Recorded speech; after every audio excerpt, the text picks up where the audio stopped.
আসসালামু আলাইকুম সবাইকে। আজকে আমরা পরমাণুর মডেল এবং নিউক্লিয়ার পদার্থবিজ্ঞান এটা হচ্ছে সুন্দরভাবে শেষ করব। বইয়ের প্রতিটা জায়গা যে সকল জায়গা দেয়া আছে ইম্পর্টেন্ট না প্রত্যেকটা জিনিস হচ্ছে আমরা পড়ব। যেন তুমি এইটার পরে যদি বইয়ে যাও, বইয়ের একটা ওয়ার্ডও তোমার কাছে আনকমন লাগবে না এবং আমরা সেভাবেই প্রত্যেকটা জিনিস হচ্ছে এখানে ইনক্লুড করে দিছি। যেগুলো তোমাদের মনে রাখার মতো, যেগুলো মনে রাখার দরকার আছে প্রত্যেকটা জিনিস হচ্ছে এখানে আমি গুছাই দিছি যেন তোমার সহজে মনে আসে। আর আলফা, বিটা, গামার একটা চার্ট আছে, বৈশিষ্ট্য আছে। ওইটা আমরা চার্ট আকারে পড়বো যেন আমাদের খুব সহজে মনে থাকে। ওকে? তো আমরা বেশি কথা না বাড়াই আমাদের আজকের ক্লাসটা শুরু করি। এখানে দেখতে পারতেছো যে এটার হচ্ছে সহজ অ্যানালাইসিস দেয়া আছে। সহজ অ্যানালাইসিস তোমরা জানো, এটার হচ্ছে প্লেলিস্ট আমার পেজ এবং হচ্ছে চ্যানেলে দেয়া আছে। তো একটু দেখি আমরা এখানে পরমাণুর মডেল থেকে মেইনলি আসি MVR NH2 পাই, কেমিস্ট্রির মতো এটা। এরপর আসে হচ্ছে নিউক্লিয়াসের গঠন, ইলেকট্রন, প্রোটন, নিউট্রনের বৈশিষ্ট্য। আমি এই চ্যাপ্টার এটা পড়ানোর চাইতেও বেশি ফোকাস করবো তুমি কেমিস্ট্রি থেকে পড়ো, ইলেকট্রন, প্রোটন, নিউট্রনের যে বৈশিষ্ট্য থাকে সেটা, অর্থাৎ ভর, চার্জ, এগুলো। তেজস্ক্রিয়তা একক, আবিষ্কারক, বিজ্ঞানী, ঠিক আছে, বিজ্ঞানী। তারপরে হচ্ছে আইসোটোপ যেগুলো থাকবে তার ব্যবহার, তেজস্ক্রিয় রশ্মির প্রকারভেদ। এই জায়গায় এসে আলফা, বিটা, গামা কি কি রিয়াকশন দেয়, অর্থাৎ এটা হলে ভর সংখ্যা কত হবে কি না হবে, ভার্সিটির জন্য বেশ গুরুত্বপূর্ণ। ওকে, আর নিউক্লিয় বিক্রিয়া হচ্ছে ফিউশন, ফিশন বিক্রিয়ার বৈশিষ্ট্য, কোথায় কোন জ্বালানি ব্যবহার করা হয়। ম্যাথমেটিক্যাল টার্মে তুমি যদি একটু দেখো, E proportional to N square, inversely proportional to N square, V এবং এন ব্যস্তানুপাতিক। ওকে, আই গেস তোমরা এখানে দেখতেছো কিনা জানি না, বাট তুমি হচ্ছে যখন নোট দেখবা তখন দেখবা যে ওই যে আমাদের যে বোরের পরমাণু মডেল আছে ওইখান থেকে যে এই সূত্রগুলো আসে সেটার সাথে সম্পর্ক।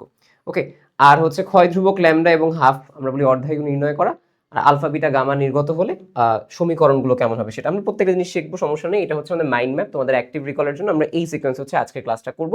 প্রথম কথা হচ্ছে বিজ্ঞানী সমগ্র, যেটা বিজ্ঞানী সমগ্র হচ্ছে এই জায়গায় প্রত্যেকটা জিনিস দেয়া আছে, আমরা ভেতরে গিয়েও পড়বো, বাট তোমার ডিভিশনের জন্য হচ্ছে এটা অনেক বেশি হেল্প করবে। অধ্যায় 8 এবং অধ্যায় 9 অনেক বিজ্ঞানী আছে। ওকে, সো আসি হচ্ছে ডেমোক্রিটাস। ডেমোক্রিটাস সর্বপ্রথম হচ্ছে পদার্থের গঠন সম্পর্কে মতবাদ দিছে। ওকে, আর এরপরে হচ্ছে কে আছে একটু দেখি, এরপরে হচ্ছে রবার্ট বয়েল, উনি সর্বপ্রথম মৌলিক পদার্থ সম্পর্কে, দেখো মৌলিক পদার্থ সম্পর্কে ধারণা দেন।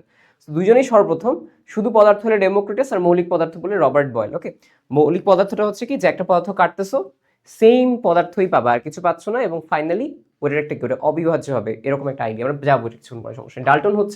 ডাল্টন বলছে পরমাণুর অবিভাজ্যতা বা অ্যাটমোস ধারণার প্রবর্তক। তাহলে অ্যাটমোস ধারণার প্রবর্তক হচ্ছে কে? ডাল্টন। জে থমসন, এটা তোমরা জানো, ইলেকট্রন আবিষ্কার করছে, উনি প্লাম পুডিং মডেল দিছে। আর রাদারফোর্ড গাইগার এবং মার্সডেনের হেল্প নিয়ে উনি হচ্ছে নিউক্লিয়াস আবিষ্কার করছে, এবং এরপরে আরো 2-3 বছর পরে হচ্ছে রাদারফোর্ড গিয়ে আবারও কি করছে, রাদারফোর্ড গিয়ে আবারও প্রোটন আবিষ্কার করছে। তাহলে প্রথমে নিউক্লিয়াস, এরপরে প্রোটন। চ্যাডউইক আবিষ্কার করছে হচ্ছে নিউট্রন। আর অটোহান হচ্ছে ফিশন আবিষ্কার করছে। রাদারফোর্ড এবং সরি এরা মিলে হচ্ছে তেজস্ক্রিয় ক্ষয় সূত্র এটা আবিষ্কার করছে। আমরা দেখবো এটা আস্তে আস্তে, সমস্যা নেই। ওকে, সো এই জায়গা থেকে তোমাকে বলি পরমাণুর অবিভাজ্যতার একটা ধারণা বলা হয়, যে আগে ধারণা করা হইতো যে পরমাণু যেটা, এটাই হচ্ছে সবচেয়ে লাস্ট জায়গা, এটাকে আর ভাগ করা যায় না। এটা বলা হচ্ছে পরমাণুর অবিভাজ্যতা। অ্যাটোমোসের বা অ্যাটমের বাংলায় হচ্ছে এটা অবিভাজ্য, জানো তোমরা এটা অলরেডি। কিন্তু পরবর্তীতে দেখা গেছে যে পরমাণুকেও ভাঙা যায়, সেখানে প্রোটন আছে, নিউট্রন আছে এবং ইলেকট্রন আছে। তখন যখন এটাকে আরো বেশি ভাঙা গেছে তখন কিন্তু এই যে ধারণাটা, এই ধারণাটা তখন কিন্তু ইনভ্যালিড হয়ে গেছে। ওকে, আচ্ছা, এবার আসলে হচ্ছে পদার্থের গঠনের 3টা মতবাদ দিছে। কে দিছে? ডাল্টনের মতবাদ আমরা আসলে বলি। ডাল্টন 3টা কথা বলছে। এক হচ্ছে পদার্থ অবিভাজ্য ক্ষুদ্র কণা পরমাণু দিয়ে গঠিত। ওই সময় ধারণা ছিল পরমাণু অবিভাজ্য। আচ্ছা, এরপরে হচ্ছে একই পদার্থের পরমাণু একই, যদি একটা গোল্ড নাও সে গোল্ডের সব পরমাণু গোল্ডই হবে। ভিন্ন পদার্থ যদি নাও, গোল্ডের একটা নাও, রূপার একটা নাও, তাদের পরমাণু ডিফারেন্ট থাকবে। আর 3 নম্বর হচ্ছে রাসায়নিক বিক্রিয়ায় পরমাণু সংযোজনে যৌগ তৈরি হয়, যেমন হাইড্রোজেন এবং পানি দুইটা মিলে যৌগ বা হচ্ছে পানি তৈরি হচ্ছে, তাই না? এটা হচ্ছে ডাল্টনের 3টা মতবাদ দিছে। এবার আসো হচ্ছে আমাদের কাছে পরের যেটা, সেটা হচ্ছে থমসন মডেল। থমসন মডেলটা এইটা হচ্ছে প্রথম দিকের মডেল। তো থমসন সাহেব ইলেকট্রন আবিষ্কার করছে, এরপরে উনি একটা মডেল দিছে। ওনার মডেল অনুসারে মডেলটাকে বলা হয় প্লাম পুডিং মডেল, একটা কিশমি আমরা বলি হচ্ছে কেকের মতো। তো উনি যেটা বলছে যে কেকের বেশিরভাগ যে জায়গা, কেকের বেশিরভাগ জায়গায় কি আছে, কেকের বেশিরভাগ জায়গায় আছে হচ্ছে পজিটিভ চার্জ, বেশিরভাগ জায়গায়। অর্থাৎ কেকের যদি আমি বলি ওই কেকের পার্টটা, মেইন কেকের পার্টটা, ঠিক আছে, এই যে তুমি চিন্তা করবা যে আমরা যদি বলি গোলকের বেশিরভাগ অংশ, একটা পরমাণু যদি গোলক হয় তাহলে গোলকের বেশিরভাগ অংশ, বা যদি আমি একটা কেক নেই, সেই কেকের লেই যেগুলো আমরা খাই সেটা সেটা হচ্ছে কি চার্জে চার্জিত? ধনাত্মক চার্জ, অর্থাৎ বেশিরভাগ জায়গা ধনাত্মক চার্জে চার্জিত। আচ্ছা, এবং এই কেকের উপরে আমি যে কিসমিসগুলো ছড়াই দিছি, কি করছি? কেকের উপরে এই যে কিসমিসগুলো আছে ধরো, এগুলো হচ্ছে কি, এগুলো ঋণাত্মক চার্জ। ওকে, সো এইটা হচ্ছে একটা পুডিং এর মতো দেখতে লাগে বলে এই মডেলটাকে বলা হয় প্লাম পুডিং মডেল। ওকে, সো 3টা প্রশ্ন আসে, কে দিছে? J Thomson. এখানে কেকের যে বেশিরভাগ অংশ, বা যদি আমি বলি একটা পরমাণুর গোলকের বেশিরভাগ অংশ, সেটা কি? Positive charge. এবং এই পজিটিভ চার্জের মাঝে কিসমিসের মতো ছড়ানো ছিটানো কে আছে? নেগেটিভ চার্জ আছে। ওকে, সো এই আমি উদাহরণগুলো দিচ্ছি, ছড়ানো বা কিসমিসের মতো যেটা থাকবে সেটা। এবার আসা হচ্ছে রাদারফোর্ডের পরমাণু মডেলের পর, এটা তার গ্রহণযোগ্যতা। হারায় ফেলে। তো আমরা এখন পড়বো হচ্ছে রাদারফোর্ডের পরমাণু মডেলে যাওয়ার আগে। তো রাদারফোর্ড তার পরমাণু মডেলটা দেওয়ার আগে উনি প্রথম যেটা করছে সেটা হচ্ছে রাদারফোর্ডের আলফা কণা বিচ্ছুরণ পরীক্ষা। কেমিস্ট্রিতে এটা অলরেডি তোমরা পড়ে আসছো, আমি এখান থেকে জাস্ট ফিজিক্সের জন্য যতটুকু লাগে সেটা। তো উনি যেটা দেখলো, উনি হচ্ছে আলফা কণা অর্থাৎ একটা গোল্ডের পরমাণু বা গোল্ডের পাত নেওয়া হয়েছে। তো এরপরে উনি হচ্ছে সমান তালে হচ্ছে এই দিক থেকে, যে সমান তালে উনি এই দিক থেকে কি করতেছে, আলফা কণা ছাড়তেছে, আলফা কণা ছাড়তেছে। তো বেশিরভাগ আলফা কণাই হচ্ছে সরাসরি সোজা চলে যায়, কিছু একটু বাঁকায় যায়, আবার কিছু কি হয়, এই যে পরমাণু, এই পরমাণু সাথে ধাক্কা খেয়ে একদম পেছনে চলে আসে। এটাই হচ্ছে রাদারফোর্ডের আলফা কণা বিচ্ছুরণ পরীক্ষা। তাহলে এইখানে আমরা বলি কি ব্যবহৃত পদার্থ বা পাত, এই যে এখানে আমরা বলি কিসের পরমাণু মাঝখানে নেওয়া হয়েছিল, আমরা বলি হচ্ছে আমাদের যেই স্বর্ণ বা গোল্ড নেওয়া হয়েছিল। এবং এটা কতটুকু পুরুত্ব ছিল, 6 × 10⁻⁷ মিটার। ওকে, আচ্ছা। এবং আলফা কণার উৎস কি ছিল, এই যে আলফা কণাটা আসছে এখানে, এটার উৎস ছিল হচ্ছে একটা তেজস্ক্রিয় পদার্থ, তার নাম হচ্ছে কি পোলোনিয়াম, পোলোনিয়াম। ওকে, এবং এটা কোন বক্সে ছিল, লেড বক্সে ছিল। এটা এখানে নাই, বাট এক্সট্রা ইনফরমেশন মনে রাখতে হবে, লেড বক্স, সীসার পাতে ছিল এই তেজস্ক্রিয় পোলোনিয়ামটা। আলফা কণার গতিশক্তি হচ্ছে কত, এই যে আলফা কণার গতিশক্তি 7.68 মেগা ইলেকট্রন ভোল্ট। এবং আলফা কণা, আলফা কণাটা কি, আলফা কণা প্রায়ই আসে, আলফা কণা হচ্ছে আমরা বলি হিলিয়াম 2+, আলফা কণা হচ্ছে কি হিলিয়াম 2+। হিলিয়ামটা থেকে আমি যদি দুইটা ইলেকট্রন বের হয়ে যায় সেটা, তাহলে এই আলফা কণার ভর হচ্ছে কি ইলেকট্রনের চেয়ে 7000 গুণ বেশি ভারী। আচ্ছা, এবার আসো হচ্ছে কি ফলাফল এবং সিদ্ধান্ত। এইখান থেকে উনি যেটা বলছে যে পরমাণুর সমস্ত ধন আধান মানে পজিটিভ চার্জ এবং পরমাণুর সমস্ত ভর কোথায় আছে, কেন্দ্রে আছে, অর্থাৎ কেন্দ্রে আছে। এবং কেন্দ্রের নাম কি রাখেন, নিউক্লিয়াস। এটা আমরা অলরেডি জানি, কেন্দ্রে থাকে সবচেয়ে বেশি ভর, সেখানে কি পজিটিভ চার্জ থাকে, বাইরে থাকে ইলেকট্রন, ইলেকট্রনের এমন কোনো ভর নাই। এক্সট্রা তথ্য যদি বলি, নিউক্লিয়াস হলো পদার্থের প্রাণকেন্দ্র বা শক্তির উৎস, এখান থেকে শক্তি পাওয়া যায়। দ্বিতীয় কথা হচ্ছে নিউক্লিয়াসের ব্যাস কত, 10⁻⁻15 মিটার, ব্যাসার্ধ 10⁻14 মিটার। ওকে, দুই জায়গায় দুইটা দেয়া আছে, ব্যাস বললে 15 দিবা, ব্যাসার্ধ বললে 14 দিবা। আচ্ছা, পরমাণুর নিউক্লিয়াসের তুলনায় 10,000 থেকে 1,00,000 গুণ বড়। তোমাদের বইয়ে একের পরে শূন্য দেওয়া আছে, তো আমি এটা সহজে মনে রাখার জন্য তোমাকে 1,00,000 গুণ বড় বাংলায় লিখে দিলাম। আচ্ছা, এবার আসলে রাদারফোর্ডের পরমাণু মডেল কি বলছে, কি কি আমরা এখান থেকে মানে বুঝতে পারছি, সিদ্ধান্ত কি কি আসা গেছে। পরমাণুর সমস্ত ধন আধান কোথায় আছে বা ভর কোথায় আছে, কেন্দ্রে। নাম দিয়েছে হচ্ছে নিউক্লিয়াস। ইলেকট্রনের চারিদিকে বৃত্তাকার কক্ষপথে ঘুরছে, অর্থাৎ যে ইলেকট্রনগুলো আছে সেটা কি, এটার চারিদিকে বৃত্তাকার কক্ষপথে ঘুরছে। কি কক্ষপথে, বৃত্তাকার কক্ষপথে ঘুরছে। ওকে, এবং সৌরজগতের সাথে তুলনা করা হয়েছে এটাকে, এই জন্য এটাকে বলা হয় সৌর মডেল। অর্থাৎ এটা সূর্য, এগুলো হচ্ছে পৃথিবীর মতো ঘুরতেছে, এই জন্য এটাকে সৌর মডেল বলা হয়, রাদারফোর্ডের পরমাণু মডেলকে। আচ্ছা, এবার আসা হচ্ছে যে এর সীমাবদ্ধতা কি ছিল। এইটা সবচেয়ে বড় সীমাবদ্ধতা হচ্ছে যে এইখানে আসলে যখন একটা ইলেকট্রন একটা কক্ষপথে ঘুরে তখন সে ক্রমাগত শক্তি হারাইতে থাকে। তো শক্তি যদি হারায়, সে আস্তে আস্তে আস্তে আস্তে সর্পিল পথে এই যে আমাদের পরমাণু আছে এই পরমাণুর ভেতরে পড়ে যাবে। অর্থাৎ এইটাই বলছে যে ইলেকট্রন শক্তি হারিয়ে সর্পিল পথে নিউক্লিয়াসে পড়ার কথা কতটুকু সময়ের মধ্যে, 10⁻⁸ সেকেন্ডের মধ্যে, ঘোরার সাথে সাথে পড়ে যাওয়ার কথা। কিন্তু যদি পড়ে যায় তখন কি হবে, পজিটিভ নেগেটিভ একসাথে মিলিত হয়ে পরমাণুর আর কোনো অস্তিত্ব থাকবে না, পজিটিভ নেগেটিভ একসাথে পরমাণুর অস্তিত্ব থাকবে না। ওকে, কিন্তু এটা তো হচ্ছে না, তার মানে এটাকে সীমাবদ্ধতা ঠিকঠাক বলে নেই। সেকেন্ড কথা হচ্ছে এই মডেল অনুসারে যে সকল আমরা বর্ণালী পাওয়ার কথা ছিল, কালারের গ্রেডিয়েন্ট যেগুলো পাওয়ার কথা ছিল সেটা পাওয়া উচিত ছিল নিরবিচ্ছিন্ন। বাট আমি যখন বাস্তবে দেখি, বাস্তবে কি দেখি কি একটা কালার আরেকটা থেকে বিচ্ছিন্ন অবস্থায় থাকে, তার মানে এটাও একটা ড্রব্যাক। আর 3 নাম্বার হচ্ছে এটা সৌরজগতের সাথে তুলনা দেওয়া হয়েছে, কিন্তু এটা তো পজিটিভ নেগেটিভ, সৌরজগতে তো গ্রহগুলোর মাঝখানে পজিটিভ নেগেটিভ চার্জ থাকে না, মহাকর্ষ বল থাকে। তাহলে এগুলো হচ্ছে সীমাবদ্ধতা। আচ্ছা, তাহলে এই সীমাবদ্ধতাকে পূরণ করার জন্য চলে আসছে কি বোরের পরমাণু মডেল। এবং রাদারফোর্ডের পরমাণু মডেলের মধ্যে বোর সাহেব কোয়ান্টাম তত্ত্বের ব্যবহার করছে, বিজ্ঞানী প্লাঙ্কের কোয়ান্টাম তত্ত্ব ব্যবহার করে উনি এই সীমাবদ্ধতাগুলো দূর করছে। কি কি করছে, বর্ণালীর যে ব্যাখ্যাটা, এই যে বর্ণালী বলো, এই যে এই ব্যাখ্যাটা, বর্ণালী কেন হচ্ছে বিচ্ছিন্ন হচ্ছে, কেন ইলেকট্রনটা নিউক্লিয়াসে পড়ছে না, এই ব্যাখ্যাগুলো দিতে পারছে। ইলেকট্রনের আমরা বলি বোরের পরমাণু মডেল উনি দেওয়ার আগে উনি 3টা স্বীকার্য নিচ্ছে, 3টা স্বীকার্য। প্রথম স্বীকার্য হচ্ছে কৌণিক ভরবেগ, দ্বিতীয় স্বীকার্য শক্তিস্তর সংক্রান্ত, তৃতীয় হচ্ছে কি কম্পাঙ্ক সংক্রান্ত। মনে রাখবা যে প্রথম কোনটা দ্বিতীয় কোনটা। প্রথম যেটা হচ্ছে কৌণিক ভরবেগ, তোমাদের মনে আছে mvr = nh/2π। এই n কি ছিল, n ছিল হচ্ছে কক্ষপথ সংখ্যা, এটা হচ্ছে n = 1, এটা n = 2, ঠিক আছে, nh/2π জানো তো অলরেডি তোমরা। দ্বিতীয় হচ্ছে শক্তিস্তর, এটা যেটা বলছে যে একটা ইলেকট্রন যখন একটা স্পেসিফিক শক্তি স্তরে ঘুরবে, হয় এইখানে ঘুরবে তাহলে এইখানে ঘুরবে, কিন্তু মাঝামাঝি কোনো জায়গায় ঘুরবে না। অর্থাৎ ইলেকট্রনগুলো একটা অনুমোদিত কক্ষপথে ঘুরবে, একটা নির্দিষ্ট বৃত্তাকার কক্ষপথে ঘুরে। এবং এই যে অনুমোদিত কক্ষপথটা, এটাকে বলা হয় স্থায়ী কক্ষপথ বা স্থির কক্ষপথ বা অবিকিরণযোগ্য কক্ষপথ। এই যে এটাকে বলা হয় স্থায়ী বা স্থির বা অবিকিরণযোগ্য। এখানে কি হচ্ছে না, কোনো শক্তি শোষণ বা বিকিরণ করতেছে না ইলেকট্রনটা শক্তি শোষণ বা বিকিরণ ছাড়া ঘুরতেছে, কোনো শক্তি বিকিরণ যেহেতু করতেছে না, সে নিউক্লিয়াসে করবে না।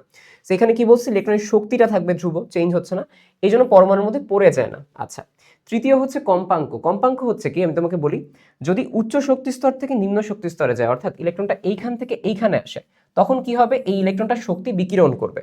আচ্ছা, আর যদি একটা ইলেকট্রন নিম্ন কক্ষপথ থেকে উচ্চ কক্ষপথে যায়, তখন কি হবে, শক্তি শোষণ করে উচ্চ কক্ষপথে চলে যাবে।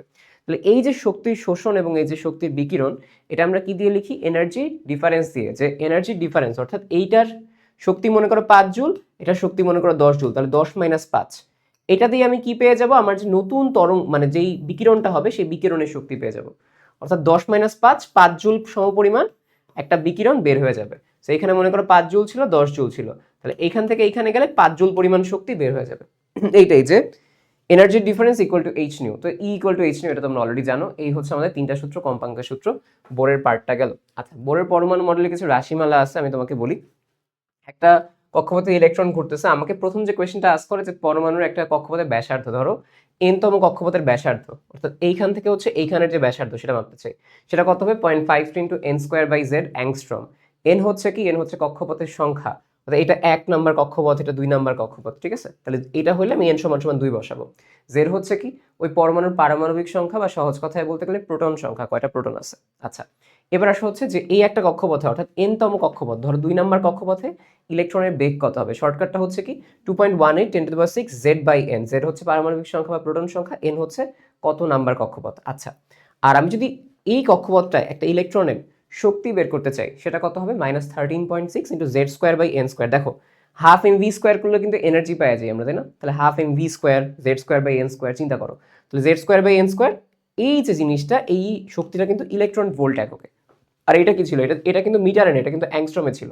অর্থাৎ এটার পরে আমি যেটা পাবো সেটা কি হবে, 10⁻⁻10 মিটার। তাহলে এই এককগুলো খেয়াল রাখবা। ওকে, সবচেয়ে গুরুত্বপূর্ণ হচ্ছে, আমি তোমাকে একটু ছোট্ট করে এখানে বলবো, তোমাদের আসে তুলনা, বুঝতে পারছো, তুলনা আসে। দেখো আর প্রপোর্শনাল টু কি, আর প্রপোর্শনাল টু n²/z, তাই না?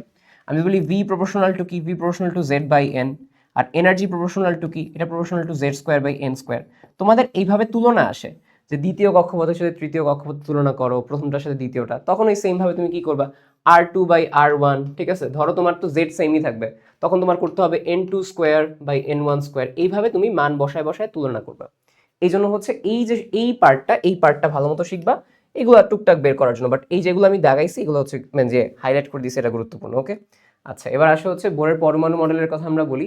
যে প্রথম কক্ষপথে ধরো হাইড্রোজেন পরমাণুর প্রথম কক্ষপথে যদি আমি চিন্তা করি, v সমান 2.18 10⁻⁶, হাইড্রোজেনের জেড কত, 1, প্রথম কক্ষপথ কত, 1। তাহলে হাইড্রোজেনের প্রথম কক্ষপথে যেই বেগটা সেটা হচ্ছে 2.18 10⁻⁶ মিটার/সেকেন্ড। এবং এই বেগটা হচ্ছে কি আলোর বেগের 1/37 ভাগ। আলোর বেগের কত, 137 ভাগের 1 ভাগ। তাহলে এই যে c/137, এটা কি, এটা হচ্ছে ইলেকট্রনটার বেগ। c/137 হচ্ছে এই ইলেকট্রনটার বেগ। এই c/137 এই সংখ্যাটাকে বলা হয় সমারফিল্ডের সূক্ষ্ম গঠন ধ্রুবক। অর্থাৎ এই মানটা, যেটাকে আমরা c/137 দিয়ে লিখি, এটা হচ্ছে কি সমারফিল্ডের সূক্ষ্ম গঠন ধ্রুবক। ওকে, আচ্ছা, এবার আসা হচ্ছে নিউক্লিয়াস। যেটা নিউক্লিয়াসের ভেতরে কি থাকে, প্রোটন এবং নিউট্রন। এই প্রোটন নিউট্রনকে আমরা কি বলি, নিউক্লিয়ন বলি। নিউক্লিয়ন মানে কি, প্রোটন এবং নিউট্রন। আচ্ছা, এবং প্রোটন নিউট্রন মিলে কি পাই আমরা, ভর সংখ্যা পাই। ধরো 5টা প্রোটন আছে, 6টা নিউট্রন আছে, তাহলে 5 + 6 11, ভর সংখ্যা কত হবে, 11। এবং এটাকে আমরা প্রকাশ করি কিভাবে, এটাকে আমরা প্রকাশ করি হচ্ছে এইভাবে, যে আমাদের কাছে যদি x দেয়া থাকে, তাহলে এই যে নিচের পার্টে এই z দিয়ে লিখি হচ্ছে আমরা কি, প্রোটন বা পারমাণবিক সংখ্যা। বাম পাশের উপরে এই a দিয়ে লিখি কি, a দিয়ে লিখি হচ্ছে আমাদের ভর সংখ্যা বা নিউক্লিয়ন সংখ্যা। নিউট্রন বের করতে চাইলে কি হবে, ভর - z যদি করে দেই, আমি আমার নিউট্রন সংখ্যা পেয়ে যাব। ওকে, একদম সহজ। এবার আসা হচ্ছে নিউক্লিয়াস। যেটা নিউক্লিয়াসের আরো কিছু কথা, নিউক্লিয়াস যতটুকু আছে তার ব্যাসার্ধটা কতটুকু হবে, অর্থাৎ এই যে নিউক্লিয়াসটা আছে তার ব্যাসার্ধ কতটুকু সেটা। এর একটা সূত্র আছে, এটা হচ্ছে আর, অর্থাৎ এই যে ব্যাসার্ধ আর আছে, এই আর সমান সমান r0 × a⁻1/3। এই r0 এর একটা মান আছে 1.2 থেকে 1.5 এর মাঝখানে থাকে, ফেমটোমিটার। তো এই যে দেখো r0 এর মান হচ্ছে 1.2 × 10⁻15 মিটার, 1.5 এর মাঝে পাবা। ওকে, সো r0 একটা ফিক্স ভ্যালু। আর এ হচ্ছে কি, এ হচ্ছে আমার ভর সংখ্যা। অর্থাৎ যদি আমি তোমাকে বলি হিলিয়ামের জন্য বের করতে চাচ্ছ, তার জন্য কত হবে, 4 বসাবা। ওকে, তার উপর কি করবা, 1/3, অর্থাৎ কিউব রুট করবা, তাহলে r0 1/3। আচ্ছা, এবং চিন্তা করো নিউক্লিয়াসের ব্যাসার্ধটা, এইটা তো ফিক্সড সংখ্যা। নিউক্লিয়াসের ব্যাসার্ধ কার উপর নির্ভর করছে, ভর সংখ্যার উপর নির্ভর করছে। আচ্ছা, এবার আসলে নিউক্লিয়াসের আয়তন। নিউক্লিয়াস যেহেতু গোলাকার, গোলাকার কোনো বস্তুর আয়তন কি হয়, 4/3 πr3, 4/3 πr3। তাহলে এই r এর মান কত, এই যে r0 1/3, তাহলে r0 two the power cube, আর 1/3 এর কারণে সেটা কত হয়ে যাবে, a। তাহলে চিন্তা করো এটা হচ্ছে আমার নিউক্লিয়াসের যে আয়তন সেটা, তাহলে এটাও কি নিউক্লিয়াসের আয়তনটা, আমার এই যে নিউক্লিয়াসের আয়তনটা এটা কার উপর নির্ভর করছে, এটা নির্ভর করছে হচ্ছে ভর সংখ্যার উপর, এটা কার উপর নির্ভর করছে ভর সংখ্যার উপর। এবার আসে হচ্ছে নিউক্লিয়াসের ঘনত্ব। আচ্ছা ঘনত্ব আমরা কিভাবে পাই, ঘনত্ব আমরা পাই হচ্ছে সহজ কথা বলতে গেলে ঘনত্ব আমরা পাই হচ্ছে আমাদের ভর, ঠিক আছে, ভর বাই আয়তন। আচ্ছা ভরকে কি লেখা যায়, ভরকে লেখা যায় হচ্ছে আমার ভর সংখ্যা, ঠিক আছে, ভর সংখ্যা গুণ হচ্ছে আমি ধরলাম যে এই প্রতিটা, এই যে দেখো এটা হচ্ছে কি আমার টোটাল যে ভরটা, দেখো আমি কি বলতেছি, আমার মনে করো পুরো যেই নিউক্লিয়াসের প্রোটন নিউট্রনের ভর ডিভাইডেড বাই আয়তন। এখন এটা আমি কি বলবো, এ অর্থাৎ কয়টা ভর সংখ্যা গুণ ওই যে 1.67 একটা প্রোটন বা একটা নিউট্রনের ভর নিছি গুণ কয়টা আছে সেই সংখ্যা নিছি divided by 4/3 pi r naught cube into হচ্ছে এ। তাহলে এই যে এ আর এ কাটা, তাহলে একটু চিন্তা করে তুমি দেখবা যে এইখানে আসলে এ নাই, এই ঘনত্বে সবই ফিক্স, এটা একটা ধ্রুব সংখ্যা, যে আমরা বলি যে প্রোটন বা নিউট্রনের ভর যেটা এটা তো ফিক্স, তাই না?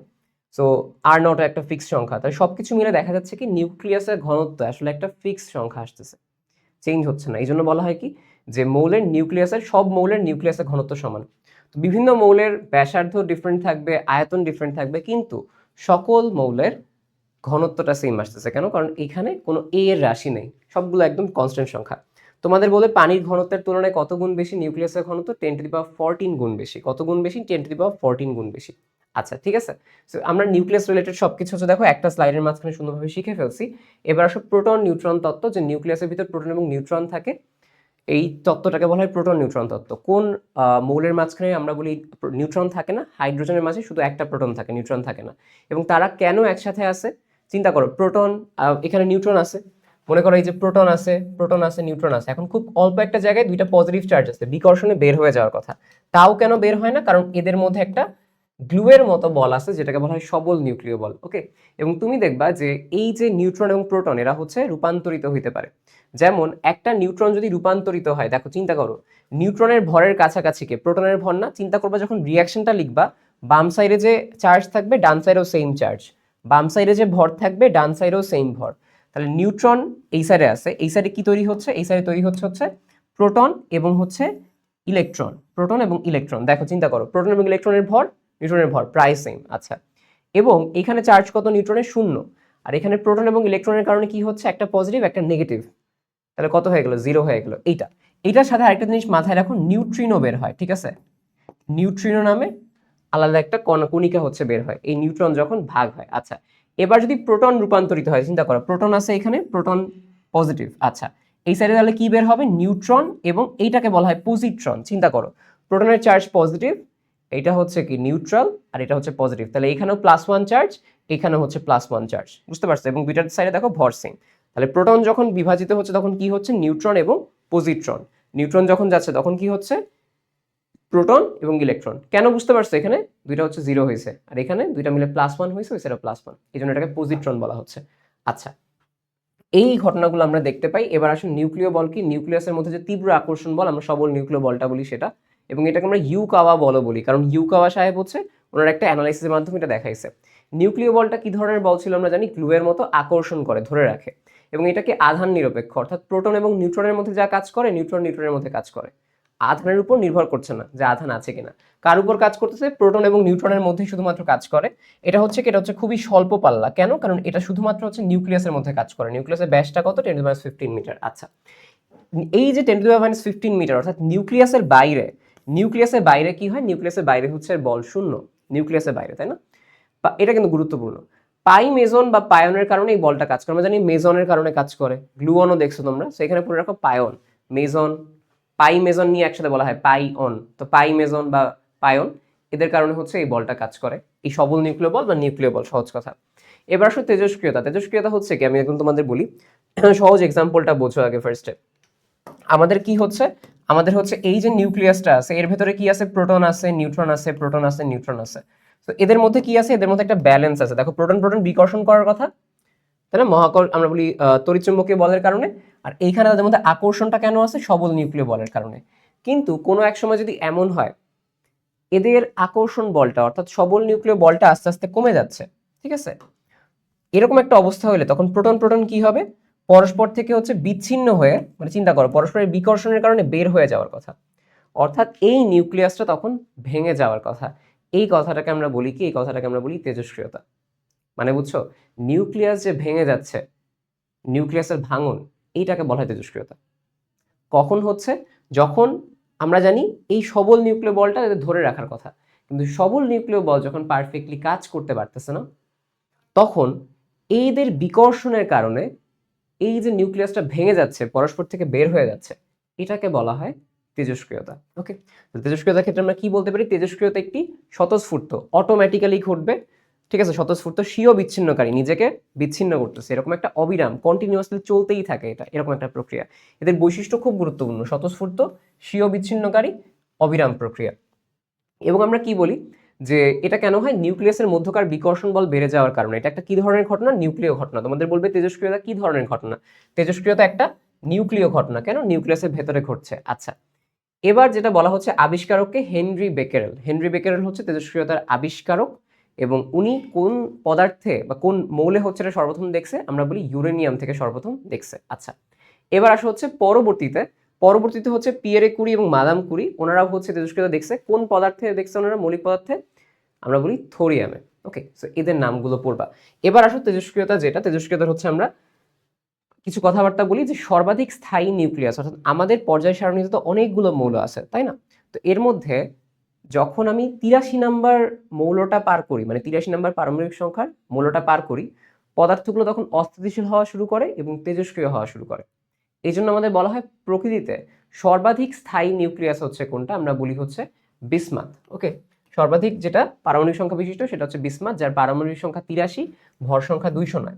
তুমি যখন এই পারমাণবিক সংখ্যা 83-র বেশি, যাদের আমরা বলি যে পারমাণবিক সংখ্যা, ঠিক আছে, পারমাণবিক সংখ্যা 83-র বেশি, বা যাদের ভর সংখ্যা 209-এর পরে কি 210-এর বেশি, তোমাদের বইয়ের আরেকটা জায়গায় 206 দেয়া আছে, এটা মনে রাখবা, যে যাদের পারমাণবিক সংখ্যা 83-র বেশি কিংবা ভর সংখ্যা 206 বা 210-এর বেশি, ঠিক আছে, তাদের হচ্ছে কি দেখা যায়? তেজস্ক্রিয়তা দেখা যায়। আরও একটা কথা বলা হয়, সেটা হচ্ছে যাদের ক্ষেত্রে নিউট্রন এবং প্রোটনের অনুপাত এর মান যখন 1.5 অপেক্ষা বেশি, মনে করো নিউট্রন আছে হচ্ছে 5টা, প্রোটন আছে হচ্ছে 2টা, তখন কি 5/2 হয়ে গেল 2.5, মানে এই অনুপাতটা এখন কি তেজস্ক্রিয়তা করবে। নিউট্রন এবং প্রোটনের অনুপাত 1.5 অপেক্ষা বেশি হলে তেজস্ক্রিয়তা দেখা যায়। আচ্ছা, এবং এই তেজস্ক্রিয়তা বাহ্যিক কোনো প্রভাবকের দ্বারা চেঞ্জ হয় না, অর্থাৎ সেটা তাপমাত্রা হোক, চাপ হোক, বিকিরণ হোক, চৌম্বক ক্ষেত্র, বিদ্যুৎ ক্ষেত্র, মানে চৌম্বক ক্ষেত্র, বিদ্যুৎ ক্ষেত্র বা বিদ্যুৎ বল, বল থাকুক, আলাদা কোনো বল দাও, কোনো কিছুতেই সে হচ্ছে কি হয় না? প্রভাব ফেলে না। এবং এখান থেকে কি কি রশ্মি বের হয়? আলফা, বিটা, গামা, এই 3 ধরনের রশ্মি আমরা দেখতে পাই, ঠিক আছে।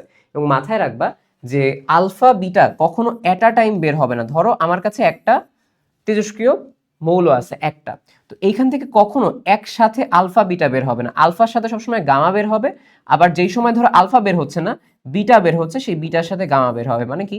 গামা হচ্ছে কি আলফা এবং বিটা এদের যখন বের হয় সঙ্গ দেয়, কিন্তু আলফা বিটা কখনো একসাথে বের হয় না। কখন একসাথে বের হইতে পারে বলি, তোমার মনে করো বিভিন্ন তেজস্ক্রিয় পদার্থের একটা মিক্সচার আছে, ধরো এইটা একটা মৌল, এটা আরেকটা মৌল, তখন দেখা যাবে যে একটা টাইম এখান থেকে আলফা বের হচ্ছে আর আরেকটা টাইম হচ্ছে এখান থেকে বিটা বের হচ্ছে।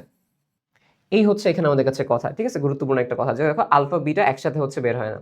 এবার তেজস্ক্রিয়তার একক হচ্ছে কি? একক হচ্ছে দুইজন বিজ্ঞানী যারা ছিল, পিয়েরে কুরি, মাদাম কুরির, একটা হচ্ছে বেকেরেল, একটা হচ্ছে কুরি। তো তেজস্ক্রিয়তার এসআই একক হচ্ছে কি? বেকেরেল। বেকেরেল মানে কি? আমরা বলি 1 বেকেরেল মানে 1 ডিকে পার সেকেন্ড, অর্থাৎ এটা হচ্ছে আমাদের কাছে নিউক্লিয়াস আছে অনেকগুলা। ওকে, তো 1 বেকেরেল মানে কি? 1 সেকেন্ডে একটা নিউক্লিয়াস বের হয়ে আসছে বা একটা পরমাণুর ভাঙন হয়েছে, এটাকে বলা হয় 1 ডিকে বা 1 ক্ষয়। ডিকে মানে কি? ক্ষয় হওয়া। 1 ডিকে পার সেকেন্ড। আর কুড়ি মানে কি? কুড়ি হচ্ছে একটু বড় পরিসরে কাজ করে। 1 কুড়ি, এগুলো কিন্তু 1 সবগুলো মানে 1 দিয়ে কুচকুচ, এগুলো 1 কুড়ি, ঠিক আছে, বেকেরেল 1 বেকেরেল। তাহলে 1 কুড়ি সমান 3.7 10 ডিকে পার সেকেন্ড, অর্থাৎ প্রতি সেকেন্ডে 3.7 10 সংখ্যক পরমাণু ভেঙে যাবে, বা সহজ কথা বলে নিউক্লিয়াস ভেঙে যাবে। এবার দেখো 1 মিলি কুড়ি মানে কি? চিন্তা করো, কুড়ি মানে ছিল 3.7 10 মিলি মানে কি? 10⁻³ বসানো, তাই না? তাহলে আমাকে বলো 10⁻³ এটা 10⁻³ আর এটা হচ্ছে কি? এটা হচ্ছে, আমি যদি এখানে লিখি, এটা 10⁻³ আর এটা হচ্ছে 10⁻10, যদি আমি ওই 3.7 দিয়ে ধরি তাহলে কত হয়? 10⁻7। এই দেখো 3.7 10⁻7। আর মাইক্রো মানে কি? 10⁻6। তাহলে 10⁻6 আর 10⁻10 কত হয়? 10⁻4। ওকে, সো এই হচ্ছে আমাদের কাছে কথা। সো মিলি আর মাইক্রোক্রিয়া আশা করি বুঝতে পারছো। এবার আসলে তেজস্ক্রিয়তা কি? তেজস্ক্রিয় মৌল কি? যে মৌল নিজে থেকে অন্য মৌলে পরিণত হয়, নিজে ভেঙে ভেঙে, ধরো আগে আমি ছিলাম কি, আগে আমি ছিলাম ইউরেনিয়াম, ভেঙে হয়ে গেছি থোরিয়াম। ওকে, সো নিজে ভেঙে গিয়ে অন্য মৌলে কনভার্ট হয়। তেজস্ক্রিয় নমুনা কি? যেখান থেকে তেজস্ক্রিয় রশ্মি বের হয়, ধরো ইউরেনিয়াম আলফা বিটা বের হচ্ছে, এটা তেজস্ক্রিয় নমুনা। জনক পরমাণু কি? যে পরমাণুর তেজস্ক্রিয়তা ঘটে, ধরো আমি ইউরেনিয়াম, তাহলে আমার মধ্যে তেজস্ক্রিয়তা ঘটতে সেম কথা, কিন্তু তেজস্ক্রিয় মৌল বলো, নমুনা বলো, পরমাণু বলো, যা জনক পরমাণু বলতেছে, জনক যেখান থেকে ভাঙতেছে। আর দুহিতা হচ্ছে কি? যে উৎপন্ন হয়েছে, তাই না? আমরা বলি এই যে ইউরেনিয়ামটা ভেঙে থোরিয়াম তৈরি হয়েছে, সেই থোরিয়াম দুহিতা পরমাণু, অর্থাৎ বিঘটন বা তেজস্ক্রিয়তার পরে নতুন যে পরমাণু তৈরি হয়। রেডিও আইসোটোপ হচ্ছে কি? কোনো কোনো পদার্থের এমন এমন আইসোটোপ থাকে, চিন্তা করো, আইসোটোপগুলো সবগুলো কিন্তু সুস্থিতিশীল, মানে স্থিতিশীল হয় না, ঠিক আছে? সো কিছু কিছু থাকে যাদের হচ্ছে আইসোটোপগুলো রেডিও অ্যাক্টিভিটি দেখায় বা তেজস্ক্রিয়তা দেখায়, তাকে বলা হয় রেডিও আইসোটোপ। তাকে কি বলা হয়? তাকে বলা হয় হচ্ছে রেডিও আইসোটোপ। তার মানে যে সকল আইসোটোপ তেজস্ক্রিয়তা দেখায় তাকে বলা হয় রেডিও আইসোটোপ, অর্থাৎ যে আইসোটোপ বা সমস্থানিক, আইসোটোপ মানে কি? সমস্থানিক, তেজস্ক্রিয় কণা বা রশ্মি নির্গত করে। আচ্ছা, এবার আসা হচ্ছে তেজস্ক্রিয় আইসোটোপ ব্যবহার, একটু দেখবে একবার করে। কৃষিক্ষেত্র, চিকিৎসা শাস্ত্রে, শিল্পক্ষেত্রে, গবেষণায়, খাদ্য সংরক্ষণে অনেক জায়গায় আমরা আইসোটোপ ব্যবহার করি, তাই না? এবং বিভিন্ন অধ্যায় পড়েও থাকি যে ক্যান্সার, টিউমার, যন্ত্রাংশ, ব্যাকটেরিয়া ধ্বংস, বীজ সংরক্ষণের কাজে ইউজ করা হয়। এই ব্যাপারগুলো তেজস্ক্রিয় আইসোটোপের ব্যবহারের মাঝে চলে আসে। এবার তেজস্ক্রিয়তার প্রকারভেদ, দুই প্রকারের আমরা তেজস্ক্রিয়তা দেখতে পাই, একটা প্রাকৃতিক, একটা কৃত্রিম। প্রাকৃতিক মানে কি? যেই সকল মৌলিক পদার্থগুলো নিজে নিজেই ভেঙে যায়, তোমার বাহির থেকে কোনো হেল্প করার দরকার পড়ে না, তাদেরকে বলা হয় প্রাকৃতিক তেজস্ক্রিয়তা। কাদের ক্ষেত্রে দেখা যায়? ইউরেনিয়াম, থোরিয়াম, রেডিয়াম, এদের ক্ষেত্রে একদম অটোমেটিক্যালি হচ্ছে তেজস্ক্রিয়তা দেখা যায়। আর কৃত্রিম হচ্ছে কি? তুমি বাহির থেকে তাকে হেল্প করতেছো তেজস্ক্রিয়তা হওয়ার জন্য। ধরো তুমি বাহির থেকে একটা নর্মাল নাইট্রোজেন আছে, সেই নাইট্রোজেনের মধ্যে একটা নিউট্রন তুমি সেন্ড করছো, তো তার কারণে কি হয়েছে? ওই নিউট্রনটা পেয়ে নাইট্রোজেনটা তেজস্ক্রিয় হয়ে গেছে। তাহলে এটাকে বলা হয় কৃত্রিম তেজস্ক্রিয়তা। কৃত্রিম উপায় হয় বাহির থেকে কোনো তীব্র গতিসম্পন্ন কণা দিয়ে আঘাত করা, ধরো নিউট্রন দিয়ে একটা হালকা নাইট্রোজেন যেটা সুস্থিতিশীল তাকে আঘাত করছো, কিন্তু তার কারণে সেই নাইট্রোজেনটা মনে করো কি হয়ে গেছে? সেই নাইট্রোজেনটা হচ্ছে আমাদের কাছে তেজস্ক্রিয় হয়ে গেছে। আচ্ছা, এবার তেজস্ক্রিয় রশ্মির প্রকারভেদ যেটা দেখো, একটা হচ্ছে কি তেজস্ক্রিয়, তেজস্ক্রিয় তার প্রকারভেদ, আর হচ্ছে তেজস্ক্রিয় রশ্মির প্রকারভেদ। কয় প্রকার রশ্মি পাই? 3 প্রকার, আলফা, বিটা এবং হচ্ছে গামা। আচ্ছা, এই যে বললাম যে একই সাথে আলফা ও বিটা হচ্ছে বের হয় না, আলফা গামা একসাথে বের হবে, বিটা গামা একসাথে বের হবে, কিন্তু আলফা বিটা গামা মানে একসাথে হবে না। কখন বের হইতে পারে?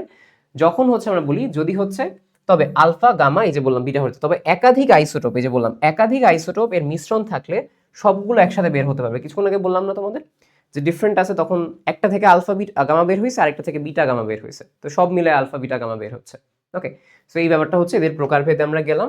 এবার আসা হচ্ছে তেজস্ক্রিয় রশ্মির সমীকরণ। আলফা বের হইলে একটা মৌলের কি হয়, বিটা বের হইলে কি হয়? সহজ কথা বললে আলফা হচ্ছে কি একটা হিলিয়াম 2+, ঠিক আছে? একটা হিলিয়াম 2+, অর্থাৎ এটা হচ্ছে কি? এটা হচ্ছে একটা হিলিয়াম 2+, ঠিক আছে? আমি এখানে বেশি আর দেখাবো না, আমাদের বোঝার জন্য আর কি। দেখো, সো মনে করো একটা মৌল ছিল যার হচ্ছে ভর সংখ্যা A ছিল আর পারমাণবিক সংখ্যা Z ছিল। যখন আলফা বের হয়েছে তখন তার ভর সংখ্যা 4 কমে যাবে, পারমাণবিক সংখ্যা 2 কমে যাবে। খুব ভালো মতো মাথায় রাখবা, ভর সংখ্যা 4 কমে যাবে, পারমাণবিক সংখ্যা 2 কমে যাবে। আচ্ছা, আর যখন হচ্ছে আমরা বলি একটা মৌলের থেকে বিটা কণা বের হচ্ছে, তখন তার কি হয়? তখন তার ভর সংখ্যার কোনো পরিবর্তন হয় না, আগের মতোই থাকে, কিন্তু তার যে প্রোটন সংখ্যা বা পারমাণবিক সংখ্যা 1 বেড়ে যায়, জেড থেকে Z+1 হয়ে যায়। বলো ভাই গামা কই? গামা হচ্ছে এদের সাথেই বের হবে, গামা হচ্ছে অ্যাকম্পানি করে, আর গামার কারণে স্পেসিফিক্যাল কোনো চেঞ্জ হয় না, ঠিক আছে? আলফা এবং বিটাটাই মেইনলি আসে। আশা করি এই ইকুয়েশনটা মাথায় রাখবা, সবগুলো হচ্ছে করতে পারবা, ঠিক আছে? বাম সাইড ডান সাইড করে হিসাব করবা আর কি। এবার আসলে খুব গুরুত্বপূর্ণ একটা চার্ট যেটা হচ্ছে আমরা সুন্দরভাবে শিখবো, সেটা হচ্ছে আলফা, বিটা এবং গামা রশ্মি, এদের যে পার্টটা। আলফা আসলে কি? আলফা আসলে একটা হিলিয়াম 2+, যেটা তোমাদের বলছিলাম যে হিলিয়াম ছিল, এটা 2+, তার মানে কি এর কাছে চার্জ আছে, চার্জিত একটা অবস্থা, ঠিক আছে? বিটা আসলে কি? বিটা আসলে একটা ইলেকট্রন। গামা আসলে কি? একটা আলো, ক্লাসিক্যাল গাড়ি, যে আমরা বলছিলাম যে গামা, এক্স রে, ইউভি, তাহলে এটা একটা তড়িৎচুম্বকীয় তরঙ্গ। আচ্ছা, তাহলে প্রথম কথায় আসো, আয়ন। দেখো এর কাছে অনেক বেশি চার্জ আছে, তাহলে সে কি অন্যকে আয়নিত করতে পারবে সবচেয়ে বেশি। অর্থাৎ যদি আমি ধরি গামা কাউকে 1 গুণ আয়নিত করে, বিটা রশ্মি তাকে 100 গুণ আয়নিত করতে পারবে, আলফা রশ্মি তাকে 1000 গুণ আয়নিত করতে পারবে। তাহলে সবচেয়ে বেশি আয়নায়ন কার? আলফা। এরপরে কার? এরপরে হচ্ছে আমাদের বিটা। এরপরে কার? গামা। তাহলে বুঝছো আয়নায়ন ক্ষমতার ক্রমটা কিরকম? এরকম। আচ্ছা, ভেদন ক্ষমতা চিন্তা করো, যেটা তড়িৎ চৌম্বকীয় রশ্মি, সেটার কি হয়? সেটা হচ্ছে ভালো ভেদ করতে পারে, সবচেয়ে বেশি ক্ষমতা তার কাছে আছে। তাহলে আমরা বলি হচ্ছে এটা যে গামা রশ্মির ভেদন ক্ষমতা কত, 1000 গুণ হবে, বিটা রশ্মি তাহলে 100 গুণ হবে, আর আলফা রশ্মি যেহেতু অনেক ভারী, দেখো এটা হচ্ছে অনেক হালকা থাকবে, ভর নেই আর কি, আর এটা হচ্ছে কি অনেক ভারী থাকবে, এই জন্য এর ভেদন ক্ষমতা অর্থাৎ কোনো কিছুকে ভেদ করে যেতে পারবে না। হালকা একটা কাগজ দিবা, আলফা আটকায় যাবে, কিন্তু গামা হচ্ছে একটা সীসাকেও ভেদ করে চলে যেতে পারবে। ঠিক আছে, তাহলে ভেদন ক্ষমতা হচ্ছে কি, এটা যদি 1 গুণ হয়, মানে ভেদন ক্ষমতার ক্রম কি হবে, আলফা রশ্মির চাইতে বিটা রশ্মি বড়, বিটা রশ্মির চাইতে গামা রশ্মি বড়, এই দুটো সবচেয়ে গুরুত্বপূর্ণ। বাদ বাকি যেহেতু আমরা সবই পড়তেছি, র্যাপিড রিভিউ কিছু বাদ দিচ্ছি না, তাহলে আমরা হচ্ছে আরো কিছু পড়ি। ভর হচ্ছে কি, এটা হিলিয়ামের ভর বলতে পারি, বা হাইড্রোজেনের ভরের 4 গুণ, যেহেতু ভর সংখ্যা 4, প্রোটনের ভরের 4 গুণ, হাইড্রোজেন আর প্রোটন তো একই কথা। এটার ভর কত, ইলেকট্রনের ভর, গামা রশ্মির কোনো ভর নেই কারণ তড়িৎ চুম্বকীয় তরঙ্গ। আচ্ছা, চার্জ বললাম কি, যে দুইটা ইলেকট্রন, পজিটিভ ইলেকট্রন, মানে আমি বলি কি +2e, ঠিক আছে, 3.2 × 10⁻19 কুলম্ব, এটা কিন্তু প্লাস, ঠিক আছে। আচ্ছা, আর এটা হচ্ছে কি ইলেকট্রনের চার্জ -1.6 × 10⁻19, আর গামা রশ্মির কোনো হচ্ছে কি নেই, চার্জ নেই। বিদ্যুৎ চুম্বক ক্ষেত্র দ্বারা বিক্ষিপ্ত হবে কিনা, হবে, কারণ চিন্তা করো এটাকে যদি নেগেটিভ দিয়ে আমি আকর্ষণ করি বিক্ষিপ্ত হয়ে যাবে, আবার এটাকে যদি পজিটিভ দিয়ে আকর্ষণ করি বিক্ষিপ্ত হবে, বা নেগেটিভ দিয়ে আকর্ষণ করলে বিকর্ষণ হবে। এই তার মানে এরা বিক্ষিপ্ত হবে কারণ এদের চার্জ আছে, কিন্তু গামা রশ্মি হয় না কেন, কারণ এর কোনো চার্জ নেই, এটা একটা তড়িৎচুম্বকীয় তরঙ্গ। প্রতিপ্রবাহ সৃষ্টি করতে পারে কিনা, প্রতিপ্রবাহ হচ্ছে এই যে সবাই করে, তো এর মধ্যে যেগুলো আছে, আলফা হচ্ছে জিঙ্ক সালফাইড এবং বেরিয়াম প্লেটিসায়ানেটে করে, আর বিটা রশ্মি হচ্ছে বেরিয়াম প্লেটিসায়ানেট ক্যালসিয়াম টাংস্টেনে করে। গামা রশ্মির কথা তোমাদের বইয়ে দেয়া নেই, বাট করে, প্রতিপ্রবাহ সৃষ্টি করে। ফটোগ্রাফিক প্লেটের প্রতিক্রিয়া সৃষ্টি করে কিনা, সবাই করতে পারে, তার মানে সবাই হচ্ছে প্রতিপ্রবাহ সৃষ্টি করে, ফটোগ্রাফিক প্লেটে প্রতিক্রিয়াও সৃষ্টি করে। আচ্ছা, বেগ যেটা, বেগ হচ্ছে আমরা বলি যে সবচেয়ে বেগ কম হচ্ছে আলফা, যেহেতু ভারী, 1.4 থেকে 1.9 10⁻7। আচ্ছা, বিটা রশ্মি কত, 0.9 থেকে 2.9 10⁸। আর গামা রশ্মি কি আলোর বেগে চলে, তড়িৎচুম্বকীয় তরঙ্গ যেটা। আচ্ছা, আর ফাইনালি হচ্ছে কোনটা, সকল আলোকীয় ধর্ম। দেখো আলফা রশ্মির ব্যতিচার, অপবর্তন, তারপর আমি যদি তোমাকে বলি প্রতিফলন, প্রতিসরণ, কিছুই নাই। বিটা রশ্মির ওইগুলা নাই, কিন্তু গামা যেহেতু একটা আলো বা তড়িৎচুম্বকীয় তরঙ্গ, তার সকল আলোকীয় ধর্ম, ব্যতিচার, অপবর্তন, এগুলো হচ্ছে আমরা দেখতে পারবো। আর আলফা রশ্মি যদি তোমার স্কিনে অনেকক্ষণ যাবত পড়ে তখন ক্ষত সৃষ্টি হয়, এবং সেটা হচ্ছে ক্ষতটা সারানো বেশ মুশকিল। আর বাদ বাকিগুলোর ব্যবহার নিয়ে কোনো কথা বলে নাই। এবার আসলে হচ্ছে তেজস্ক্রিয় ক্ষয়। এই যে তেজস্ক্রিয় ক্ষয়টা হচ্ছে যে কখন কতটুকু হবে, এটা কি মেনে চলে, এটা হচ্ছে তোমাদের সূচক নিয়ম মেনে চলে, এটা সূচক নিয়ম মেনে চলে। আচ্ছা, এবং জিনিসটা হচ্ছে কি আরো কিছু নিয়ম মেনে চলে। সূচক নিয়ম মানে কি, মানে এরকম ভাবে হয় অনেক বেশি বাড়বে, নাহলে কমবে, এক্সপোনেনশিয়ালি আমরা যেটাকে বলি। আর কি, আর হচ্ছে সে ভর সংখ্যার সংরক্ষণ সূত্র মেনে চলে, অর্থাৎ তার ভাঙার আগে আর ভাঙার পরে মোট ভর সংখ্যা সেম থাকে। ঠিক আছে, ধরো ভাঙার ওই যে মনে আছে আমরা করতাম যে আগে ভর সংখ্যা সেম, আগে চার্জ সংখ্যা সেম, একটা মনে আছে করছিলাম, প্রোটনটা ভেঙে নিউট্রন ইলেকট্রনে কনভার্ট হয়েছে, পজিট্রনে কনভার্ট হয়েছে, মনে আছে ওইটা। তার মানে হচ্ছে কি ভর সংখ্যা মেনে চলে, দুই সাইডে ভর সংখ্যা সেম হবে, পারমাণবিক সংখ্যার যে সংরক্ষণ সূত্র সেটাও মেনে চলে, মানে কি দুই সাইডের পারমাণবিক সংখ্যাও সেম থাকবে। দেখছিলাম না আমরা দুই সাইডে পারমাণবিক সংখ্যা সেম থাকে, এটা। তার মানে আরো কিছু আছে, আমরা বলি ভর সংখ্যা সংরক্ষণ সূত্র মেনে চলতেছে, দুই সাইডে পারমাণবিক সংখ্যা বা প্রোটন সংখ্যাও সেম থাকবে, দুই সাইডে চার্জ সংখ্যাও সেম থাকবে। আমরা দেখবো আরো কিছু সূত্র আছে, বাট এইগুলো হচ্ছে তোমাদের বইয়ে স্পেসিফিক্যালি দেয়া আছে। ওকে, আচ্ছা, তেজস্ক্রিয় ক্ষয় সূত্র যেটা, এই যে ক্ষয় সূত্র, অর্থাৎ কখন কতটুকু হবে, কোন সময় গিয়ে কতটুকু পাবো, এর জন্য হচ্ছে কি, এর জন্য হচ্ছে আমাদের তেজস্ক্রিয় ক্ষয় সূত্র। এর আবিষ্কারকে রাদারফোর্ড এবং সডি। সূত্র কি, সূত্র হচ্ছে বলছে কোনো মুহূর্তে তেজস্ক্রিয় পরমাণুর ভাঙন বা অবক্ষয়ের হার ওই সময় উপস্থিত অক্ষত পরমাণুর সমানুপাতিক। খুবই কঠিন, তাই না? আচ্ছা দেখো কোন একটা মুহূর্তে তেজস্ক্রিয় পরমাণুর ভাঙন বা অবক্ষয়ের হার, এটা আমরা বলি হচ্ছে তেজস্ক্রিয়, মনে করো এন সংখ্যক পরমাণু আছে, যে 1 2 3 4 5 6 7 8, এগুলোকে আমি এন দিয়ে বলতেছি, এন সমান সমান 8 আছে এখানে। ওকে, তাহলে এই যে কতটুকু ভাঙন হয়েছে, একক সময়ে ভাঙন মানে কি ডিএন, এন এর কতটুকু পরিবর্তন হয়েছে বাই ডিটি, এটা কি অবক্ষয় বা ভাঙনের হার, হার মানে কি সময় দিয়ে ভাগ দেওয়া, কতটুকু ভাঙন হয়েছে। আগে মনে করো 1 2 3 4 5 6 7 8, এখন ভেঙে হয়ে গেছে কয়টা, ভেঙে হয়ে গেছে 1 2 3 4 5 6 9টা ছিল আর কি। ঠিক আছে, তাহলে এই ডিএন বা আমরা চেঞ্জ করতে পারি 3 আর কি, ওইভাবে।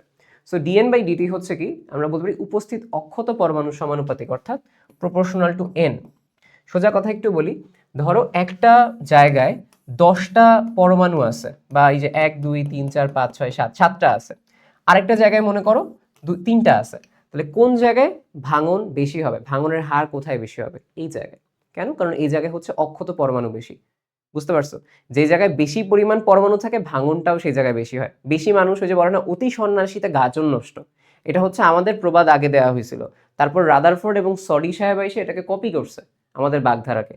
কি বলছে, অতি সন্ন্যাসীতে গাজন নষ্ট, যত বেশি অক্ষত পরমাণু থাকবে তত বেশি হচ্ছে তেজস্ক্রিয়, আমরা বলি যে ভাঙন, সেই ভাঙনের হার বাড়বে। ওকে, সো এইটাই। এরপর একটা আমরা বলি কি আসবে, সমানুপাতিক সম্পর্ক আসবে, সেটা হচ্ছে ল্যামডা। ঠিক আছে, এই ল্যামডাকে আমরা বলবো হচ্ছে কোনটা, অবক্ষয় ধ্রুবক, আসতেছি কিছুক্ষণ পরে। আর এইটাকে যখন আমরা লন তারপরে লগারিদমিক ইকুয়েশনের মাঝখানে আনবো তখন সেটা হয়ে যাবে n সমান n naught E to the power minus lambda T. n সমান সমান n naught E to the power minus lambda T. তুমি এখানে দেখবা বই আরো কিছু সূত্র আছে, স্পেসিফিক্যালি ইম্পর্টেন্ট না। এ দেয়া থাকবে, এন এর জায়গায় এ দিবে, এম দিবে, ভর দিবে, ওকে, আর অন্য কিছু দিবে, বাট এগুলো মিলে নাম্বার দিয়ে যতটুকু তোমার লাগে সেটাই। আচ্ছা, এবার আসা হচ্ছে কোনটা, যে তেজস্ক্রিয় ক্ষয় ধ্রুবক, এই যে এটা ল্যামডাটা। তো কোনো তেজস্ক্রিয় পদার্থের একটি পরমাণুর একক সময়ে, দেখো আমি কিন্তু ভেঙে ভেঙে লিখছি যেন তুমি বুঝতে পারো, একটা পরমাণু একক সময়ে ভাঙনের সম্ভাব্যতা, অর্থাৎ একটা স্পেসিফিক সময়ে সে কতটুকু ভাঙতে পারে একক সময়ে, সেটাকে বলা হয় কি, তার ক্ষয় বা অবক্ষয় বা ভাঙন ধ্রুবক, এটাকে বলা হয় ল্যামডা। আচ্ছা, এই ল্যামডার একক কি হবে, একক হবে সময় ইনভার্স ওয়ান। সময় আমি যদি সেকেন্ড বসাই, সেকেন্ড ইনভার্স ওয়ান, ডে বসালে ডে ইনভার্স ওয়ান, ইয়ার বসালে ইয়ার ইনভার্স ওয়ান, মাত্রা কি হবে, টি ইনভার্স ওয়ান। আচ্ছা, এবার হচ্ছে আরো দুইটা কথা আসে, একটা হচ্ছে অর্ধায়ু, একটা হচ্ছে গড় আয়ু। ওকে, অর্ধায়ু হচ্ছে কি, মনে করো তোমার কাছে 50টা পরমাণু ছিল, 50টা পরমাণু থেকে 25টা পরমাণু মানে অর্ধেক হয়েছে 10 সেকেন্ড সময়ে, এটাকে বলা হয় অর্ধায়ু। ঠিক একইভাবে 25টা থেকে আমার আসবে 12.5টা পরমাণু, সেটা হবে কতক্ষণে, সেটা আরো 10 সেকেন্ডে হবে। অর্থাৎ এই যে টাইমটা, এই টাইমটা ফিক্স থাকে, অর্থাৎ আগের থেকে অর্ধেক হয়ে যায়, আগের থেকে অর্ধেক হয়ে যায় যে সময়, সেটাকে বলা হয় অর্ধায়ু বা অর্ধজীবন। অর্ধেক ক্ষয় হতে যে সময় লাগে, সূত্রটা হচ্ছে কি, half life equal to 0.693 by lambda. Lambda হচ্ছে ক্ষয় ধ্রুবকটা। আচ্ছা, গড় আয়ু কি, সব যে পরমাণু ছিল সবার আয়ুর যোগফল নিছি, আর একদম শুরুতে যে কটা পরমাণু ছিল, মনে করো 100টা পরমাণু ছিল, এই 100টা পরমাণু আমি 100টা পরমাণু ভাগ দিয়েছি এবং প্রত্যেকের আলাদা আলাদা বয়স নিয়ে আমি হচ্ছে যে আয়ুটা বের করছি, সেটাকে বলা হয় গড় আয়ু। সংজ্ঞা আসে না, আসে হচ্ছে মেইনলি এই জায়গায়, যে গড় আয়ু টাউ সমান কি 1/λ। এটা ছিল 0.693/λ, এটা হচ্ছে 1/λ। তাহলে আমাদের গড় আয়ু এবং অর্ধায়ুর মধ্যে যদি সম্পর্ক স্থাপন করি, যে গড় আয়ু টাউ আর অর্ধায়ু হচ্ছে ক্যাপিটাল টি, তাহলে টাউ সমান সমান টি বাই 0.693। এই যে দেখো ল্যামডার বদলে কি লেখা যায়, 0.693/t, তাহলে এটাই তো আসবে, টাউ সমান টি বাই 0.693। ওকে, সো এইটা তোমাদের বলা হয় যে অর্ধায়ু কি হয়, আগের ধরো আগে যে কটা থাকে তার অর্ধেক হয়ে যায়। আচ্ছা, আর গড়ায়ু কি হয়, এক গড়ায়ু পরে আগে যে সংখ্যা থাকে তার 1/e বা 1/2.78 এই অংশ হয়ে যায়। দেখো আগে যদি 1 থাকে পরে হয়ে যায় কত, 1/2, এটা ঠিক আছে, 1/2 হয়ে যায়। আর এখানে কি বলছে, এখানে বলছে হচ্ছে প্রারম্ভ সংখ্যার আগে যদি 1 থাকে পরে হয়ে যায় 1/e, এক গড়ায়ু পরে 1/e হয়ে যায়। আচ্ছা, তো 1/e বা 1/2.78। আচ্ছা, তোমাদের প্রশ্ন করবে অর্ধায়ু কার ব্যস্তানুপাতিক, ক্ষয় ধ্রুবকের ব্যস্তানুপাতিক, তাই না? অর্ধায়ু হচ্ছে ক্ষয় ধ্রুবকের ব্যস্তানুপাতিক। আচ্ছা, সেম ভাবে গড়ায়ু কি, গড়ায়ু হচ্ছে অর্ধায়ুর, সরি, গড়ায়ু হচ্ছে আমাদের ক্ষয় ধ্রুবকের ব্যস্তানুপাতিক। আরেকটা জিনিস দেখো, গড়ায়ু এবং অর্ধায়ু সমানুপাতিক, মানে অর্ধায়ু বাড়লে গড়ায়ু বেড়ে যায়। এই কথাটা আশা করি তোমরা বুঝতে পারছো। এবার আসা হচ্ছে সক্রিয়তা। সময়ের সাপেক্ষে কোনো তেজস্ক্রিয় নমুনার ভাঙনের হারকে সক্রিয়তা বলা হয়। সেম কথা, 1 বেকেরেল মানে 1 ডিকে পার সেকেন্ড, কতটুকু ভাঙতেছে। সক্রিয়তা মানে কি, চিন্তা করো, কারো হচ্ছে আমরা বলি যে 1000 বেকেরেল মানে কি, সে প্রতি সেকেন্ডে 1000টা ভাঙন করতেছে। আরেকজন মনে করো 10 বেকেরেল, সে মাত্র 10টা, তাহলে কার সক্রিয়তা বেশি, এ হচ্ছে সক্রিয় বেশি, বেশি ভাঙন করতেছে, এটাকেই বলা হয়। আচ্ছা, প্রয়োজনীয় রাশি আইসোটোপ মানে কি, পতে দেখবা প্রোটন সংখ্যা বা পারমাণবিক সংখ্যা যার একই, সেটা হচ্ছে আইসোটোপ। ওকে, আইসোটোন, নতে মানে কি, নিউট্রন সংখ্যা একই থাকবে। দেখো প্রোটন সংখ্যা একই থাকবে, বাদ বাকি ভর সংখ্যা অন্যান্য কিছু চেঞ্জ থাকবে। আইসোটোন, নতে হচ্ছে নিউট্রন, তাদের নিউট্রন সংখ্যা সেম, বাদ বাকি ভিন্ন, সেটা। আইসো বার, বার মানে ভর, তাদের ভর সংখ্যা একই, সেটা। আইসো মার, মার মানে হচ্ছে কি, যার ভর সংখ্যা পারমাণবিক সংখ্যা সব সেম, জাস্ট তার অভ্যন্তরীণ গঠন ভিন্ন। তোমরা কেমিস্ট্রিতে এটা জানো, আইসোমার আমরা বলি, সবকিছু সেম, অভ্যন্তরীণ গঠন ভিন্ন। নিউক্লিয়ন মানে প্রোটন নিউট্রন জানি। প্রোটন হচ্ছে কি, প্রোটনের তোমরা এখানে দেখবা হচ্ছে কি ভর বলবে, প্রোটনের এখানে চার্জ বলবে, এটা তোমরা অলরেডি কেমিস্ট্রিতে পড়ে আসছো, এই জন্য আমি এখানে আর ইনক্লুড করতেছি না, এখানে যে একদম এক্সক্লুসিভ কথা ওগুলো ইনক্লুড করছি। প্রোটনের ভর চার্জ নিয়ে আসা করি, তোমাদের সমস্যা হবে না। প্রোটনের নিশ্চল শক্তি হচ্ছে কত, নিশ্চল শক্তি, প্রোটন অর্থাৎ নিশ্চল অবস্থায় শক্তি কতটুকু থাকে, সেটা হচ্ছে 938.38 মেগা ইলেকট্রন ভোল্ট। আর নিউট্রনের জন্য কত, নিশ্চল শক্তি হচ্ছে প্রায় 938.57 মেগা ইলেকট্রন ভোল্ট। আচ্ছা, নিউক্লাইড মানে হচ্ছে কি, নিউক্লাইড মানে সেই সকলই প্রজাতি, ধরো এইটা আর এইটা, এই দুইটা হাতের যে পরমাণু আছে এদের হচ্ছে প্রোটন নিউট্রন সংখ্যা একই, তাহলে এই দুইটাকে একে অপরের নিউক্লাইড বলা হয়। মানে যে প্রজাতিগুলোর প্রোটন নিউট্রন সংখ্যা একই তাদেরকে বলা হয় নিউক্লাইড। আচ্ছা, এবং পারমাণবিক শক্তি আমরা বলি যে পারমাণবিক শক্তি হচ্ছে কি, ভর যখন শক্তিতে রূপান্তর করা হয়, ওই যে E = mc², তাহলে ওইটাই হচ্ছে পারমাণবিক শক্তি। আচ্ছা, এবার চলে আসে হচ্ছে ভর ত্রুটির যে কনসেপ্টটা। ভর ত্রুটির কনসেপ্টটা আমি তোমাকে একটু বলি। ধরো এই প্রোটন আছে হচ্ছে 5টা আমার কাছে আলাদা, বা 2টা প্রোটন আছে আলাদা করে, ঠিক আছে, এটা আলাদা আছে। আর আমার কাছে মনে করো 2টা নিউট্রন আছে আলাদা। এখন দুইটাকে যখন আমরা স্পেসিফিক্যালি আলাদা আলাদা করে যোগ করব, আলাদা আলাদা করে যোগ করো, মনে করো আমার ভর আসলো হচ্ছে 4 কেজি, ধরলাম, র্যান্ডম ধরতেছি, ওকে। তো এরা হচ্ছে আলাদা আছে, বাট যখন এদেরকে আমি কি করলাম, যখন এদেরকে হচ্ছে আমি একসাথে একটা নিউক্লিয়াসের মধ্যে দিলাম, নিউক্লিয়াসের মধ্যে দেওয়ার পরে যখন আমি এই নিউক্লিয়াসটার ভর করলাম, কত হওয়ার কথা ছিল? 4 কেজি হওয়ার কথা ছিল, তাই না? 4 জন যোগ করছে, 4 কেজি হওয়ার কথা। কিন্তু এই জায়গায় দেখা গেল ভর হয়ে গেছে 3.5 কেজি। প্রশ্ন আসে হচ্ছে এই বাকি 0.5 কেজি কোথায় গেছে? এই বাকি 0.5 কেজি থেকে আমরা মনে আছে একটা সূত্র জানি, E = mc স্কোয়ার। তাহলে এই যে ভরটা, এই ভরটা হচ্ছে এবার শক্তিতে কনভার্ট হয়ে গেছে। কিসের শক্তিতে কনভার্ট হয়েছে? এই ভরটা এবার এদের মধ্যকার সবল নিউক্লিয় বলে কনভার্ট হয়েছে, মনে আছে? সবল নিউক্লিয় বলে মানে একটা শক্তি। তাহলে এই যে ভেতরে এদেরকে বন্ধন করে রাখতেছে, তাই না, একটা শক্তি, সবল নিউক্লিয়করণে একটা শক্তি যেটা বন্ধন করে রাখতেছে, আটকে রাখতেছে সবাইকে। তাহলে এইটাই হচ্ছে কি, এটাই হচ্ছে সেই বন্ধন শক্তি। অর্থাৎ আমার আলাদাভাবে যখন থাকি ভরটা বেশি থাকে, বাট যখন একসাথে হয় তখন ভরটা কমে যায়। ভরটা কমে এই যে ভরের ত্রুটিটা হয়েছে 0.5 কেজি, এই ভর ত্রুটিটা হচ্ছে কিসে কনভার্ট হয়? শক্তিতে। কি শক্তি? বন্ধন শক্তি, যেটা তাদেরকে ধরে রাখতেছে। সেম ভাবে আমরা আসলে বলি যে একটা জায়গার যে আলাদা আলাদাভাবে চিন্তা করো, যে আমার একটা নিউট্রন আছে বা একটা নিউক্লিয়াস আছে, সেই নিউক্লিয়াসের হচ্ছে আমি যদি চিন্তা করি আলাদা আলাদা করে ভর বের করব, সেটা কত হবে? জেড ইন্টু এমপি, মানে কি? প্রোটনের ভর এবং কয়টা প্রোটন আছে, প্রোটন সংখ্যা বা পারমাণবিক সংখ্যা, প্লাস আমি কি বলবো? প্লাস বলবো হচ্ছে নিউট্রন সংখ্যা গুণ নিউট্রনের ভর, তাই না? এটা হচ্ছে আলাদা আলাদা হিসাব করতেছি আমি, ঠিক আছে? তো এইটাই ভর ত্রুটিটা হচ্ছে কি, Z into m p plus N into m n, অর্থাৎ এইদের আলাদা ভর যোগ করার পরে মাইনাস এম, অর্থাৎ এই যে আমাদের কাছে যখন শুধুমাত্র আমি এটাও এইখানে এম দিয়ে আসলে ওইটাই লিখছে আলাদা করে, ঠিক আছে, বাট এখানে এম বলতে মাইনাস এম দিয়ে কি বোঝানো হয়েছে? এই যে নিউক্লিয়াসটা আছে, নিউক্লিয়াসের ভর একসাথে, আর এটা হচ্ছে আলাদা আলাদা যোগ করা হয়েছে। তাহলে এটাকে বলা হয় ভর ত্রুটি, এবং ভর ত্রুটি সর্বদা কি হয়? ধনাত্মক হবে। কেন? কারণ আমরা জানি যে প্রথম দিকে ভর বেশি, এরপর একটা কম থাকবে, তাহলে ডেফিনেটলি হচ্ছে ভর ত্রুটি সবসময় ধনাত্মক হবে। এই ভর ত্রুটির কারণে কি লাভটা হচ্ছে? আমাদের বন্ধন শক্তি পাওয়া যাচ্ছে, যে নিউক্লিয়নগুলো একত্রিত রেখে স্থায়ী নিউক্লিয়াস করতে, স্থায়ী করে রাখতে, সেটাকে বলা হয়, যে পরিমাণ শক্তি প্রয়োজন হয় তাকে বলা হয় বন্ধন শক্তি। কিংবা নিউক্লিয়াসকে ভাঙতে যে পরিমাণ শক্তি লাগে, মনে করো নিউক্লিয়াসকে গড়ার জন্য আমার 20 জুল শক্তি প্রয়োজন হয়েছে। সেম ভাবে আমি যদি ওকে 20 জুল ওর কাছ থেকে সরায় নিই, মানে ভাঙতে, তাহলে সরায় নিলে কি হবে? ভেঙে যাবে। তার মানে নিউক্লিয়াসকে ভাঙতেও বা হচ্ছে নিউক্লিয়াসকে গড়তে যে পরিমাণ শক্তি, সেটাকে বলা হয় বন্ধন শক্তি। বন্ধন শক্তি কি হবে চিন্তা করো, এই যে ভর ত্রুটি, যতটুকু ভর আমার ত্রুটি হয়েছিল ইন্টু সি স্কোয়ার, তাহলে ভর ত্রুটি ইন্টু আলোর বেগ স্কোয়ার, এই এনার্জিটাই কি কনভার্ট হয়ে বন্ধন শক্তিতে কনভার্ট করবে, ঠিক আছে? এবং ডিউটেরন, যেটা ডিউটেরনের একটা বন্ধন শক্তি আছে, সেটা হচ্ছে কত? 2.23 মেগা ইলেকট্রন ভোল্ট। ডিউটেরনটা যখন একসাথে হয় তখন তার বন্ধন শক্তি 2.23 মেগা ইলেকট্রন ভোল্ট। আচ্ছা, প্রতি নিউক্লিয়নে বন্ধন শক্তি, এর মানে হচ্ছে কি, একটা নিউক্লিয়াসে মনে করো মোট বন্ধন শক্তি পাইছি হচ্ছে আমি 100 জুল, ওকে, এবং সেখানে নিউক্লিয়ন সংখ্যা, প্রোটন নিউট্রনের সংখ্যা মনে করো 10। তাহলে আমি কি বলবো? এটাকে বলা হয়, আমি তাহলে বলতে পারবো কি, যে প্রতিটা নিউক্লিয়ন বা প্রতিটা প্রোটন নিউট্রন, সরি প্রতিটা প্রোটন 10 জুল করে শক্তি পাইছে, এটাকে বলা হয় প্রতি নিউক্লিয়াসে বন্ধন শক্তি। আমি কি বলতে পারি, যে যার যত বেশি শক্তি, সে তত বেশি কি টাইট করে আটকায় আছে, তার মানে সে তত বেশি স্থায়ী, তত বেশি বিকর্ষণ কম তার, কারণ যত বেশি বন্ধন শক্তি আটকে আছে তত বেশি শক্তিশালী গ্লু, তার মানে তত বেশি সে স্থায়ী। পর্যায় সারণীর মধ্যবর্তী স্থানে অবস্থিত মৌলগুলো, মানে যারা মাঝখানে আছে, যাদের আমরা কি বলি, পারমাণবিক সংখ্যা হচ্ছে, সরি তোমার ভর সংখ্যা হচ্ছে কত? ভর সংখ্যা হচ্ছে 50 থেকে 80-র মাঝে, যাদের হচ্ছে পর্যায় সারণীতে ভর সংখ্যা মাথায় রাখো, 50 থেকে 80-র মাঝখানে ভর সংখ্যা, তারা সবচেয়ে স্থায়ী।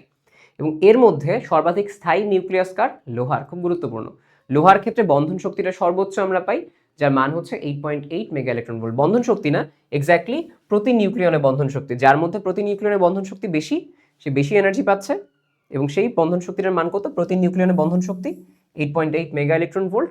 সবচেয়ে স্থায়ী হচ্ছে কোনটা? লোহা, বা কোনটা? আয়রন, ঠিক আছে। 56, কৃত্রিম উপায়ে পরমাণুর নিউক্লিয় বিক্রিয়া হচ্ছে কি, কৃত্রিম উপায়ে পরমাণুর নিউক্লিয়াসের পরিবর্তন ঘটিয়ে নতুন মৌল তৈরি করা। পরমাণু নিউক্লিয়াস থাকবে, সেটাকে পরিবর্তন ঘটিয়ে নতুন যেই মৌল গঠন করা, সেটাকে বলা হয় নিউক্লিয় বিক্রিয়া। যেমন তুমি দেখো নাইট্রোজেন আছে, নাইট্রোজেন এবং হিলিয়াম, তাহলে কি হবে 14 আর 4 18, এই সাইডেও 18 হবে। তাহলে চিন্তা করো, অক্সিজেন এখানে তৈরি হয়েছে 17 আর প্রোটনের এখানে আছে হচ্ছে 1। সেম ভাবে দেখো নাইট্রোজেনের এই ক্ষেত্রে কত 7, হিলিয়াম হচ্ছে কত, হিলিয়াম হচ্ছে 2, তাহলে 7 আর 2 9, এই সাইড হচ্ছে 8 আর এই যে প্রোটনের জন্য 1। সো এই হচ্ছে কথা, ঠিক আছে। এই তোমাদের হচ্ছে এখানে রিয়াকশন যে নিচের পার্ট সেম থাকবে, উপরের পার্ট সেম থাকবে।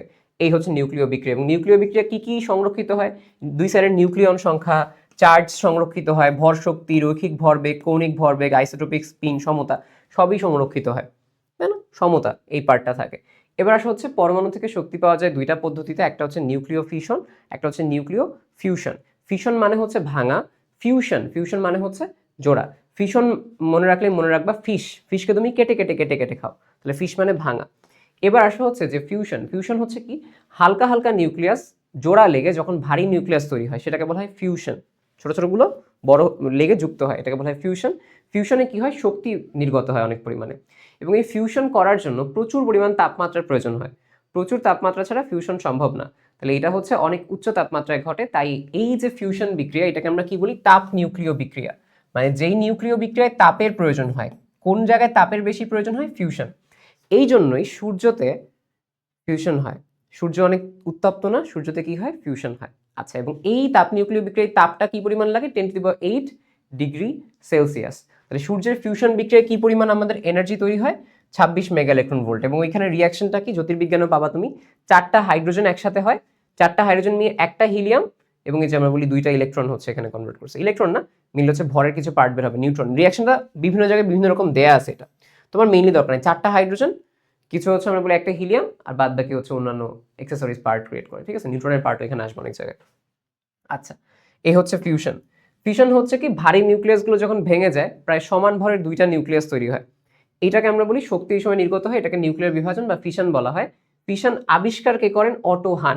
ফিশন আবিষ্কার শুরু করেন কে, ফার্মি। দুই জায়গায় দুটো দেয়া আছে, আবিষ্কার করেন অটো হান, আর আবিষ্কার মানে জাস্ট আবিষ্কার করা স্টার্ট করছে, পুরোপুরি করে নাই, ফার্মি।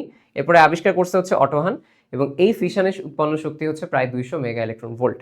ওকে, ফিউশনে ওভারঅল ফিউশনে বেশি থাকে এনার্জি, যদিও এখানে 26 দেখাচ্ছে। আচ্ছা দেখো, ইউরেনিয়াম 235, এটাকে আমি একটা নিউট্রন দিয়ে আঘাত করছি, যার জন্য কি হয়েছে, এটা এক্সাইটেড হয়ে জেনন এবং স্ট্রনশিয়াম, থোরিয়াম পাবা অনেক জায়গায় তোমরা। সো ওই দেখবা যে এগুলো হচ্ছে ভেঙে যাচ্ছে, শক্তি পরিমাণ বের হচ্ছে, এটা হচ্ছে তোমাদের মেইনলি ফিশন। এই যে রিয়াকশনটা আমি যখন নিউট্রন থেকে স্টার্ট করছি, এটা হচ্ছে চেইন বিক্রিয়া, মানে একটার পর একটা হইতেই থাকে।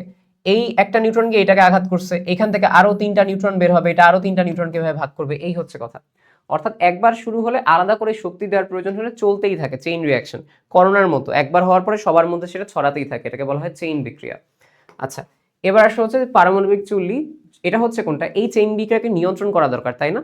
তাহলে যে যন্ত্রের সাহায্যে চেইন বিক্রিয়া নিয়ন্ত্রণ করে প্রচুর শক্তি পাওয়া যায়, তাকে আমরা কি বলি, তাকে আমরা বলি হচ্ছে আমাদের পারমাণবিক চুল্লি। এবং এখানে কি হয়, তাপ উৎপন্ন করা হয়, সেখান থেকে টারবাইন ঘুরে বিদ্যুৎ শক্তি তৈরি করা হয়, এবং এইটার জ্বালানি হচ্ছে কোনটা, ইউরেনিয়াম 235। মাথায় রাখবা, ইউরেনিয়াম 235।